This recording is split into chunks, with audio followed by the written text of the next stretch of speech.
మంత్రి ప్రధానమంత్రి షునే కాదు అక్కడికి వెళ్ళింది. కాదా? ఎన్డీఏ భాగస్వామ్య పక్షాల సమావేశం ఏర్పాటు చేసింది ఎన్డీఏ, చేసింది భారతీయ జనతా పార్టీ. ఎందుకు అంటే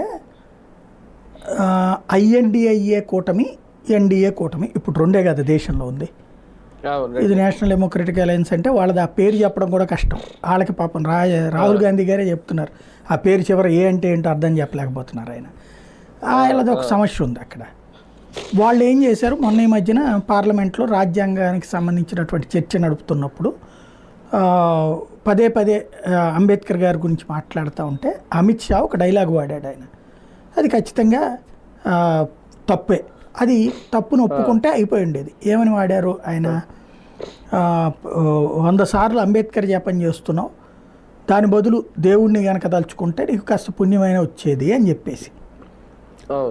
అంబేద్కర్ని దేవుడిగా భావించేటటువంటి వర్గం మన దేశంలో ఎక్కువగా ఉన్నారు ఎస్సీ ఎస్టీలు. కాబట్టి దాన్ని వీళ్ళు క్యాష్ చేసుకోవడం, వీళ్ళేంటి ఎస్సీ ఎస్టీ ముస్లిం పోలరైజేషన్ ఓట్ల కోసం ప్రయత్నిస్తున్న కాంగ్రెస్ పార్టీకి అది ఒక అంది వచ్చిన అవకాశం కింద మారింది.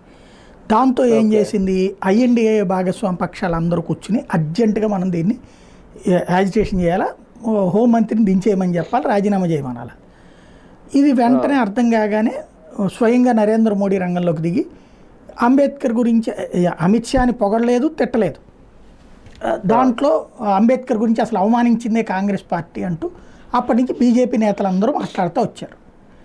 అయితే ఐఎన్డిఏలో ఏంటి, కాంగ్రెస్ ఒక్కళ్ళే మాట్లాడాల, అన్ని పార్టీలు ఆమ్ ఆద్మీ పార్టీ దగ్గర నుంచి డిఎంకే దగ్గర నుంచి లాలూ ప్రసాద్ దగ్గర నుంచి అందరూ మాట్లాడడం బిగిన్ చేశారు. యాజిటేషన్స్ బిగిన్ చేశారు, ధర్నాలు, రాస్తారోకోలు ఇట్లాంటివన్నీ కూడా. ఇక్కడ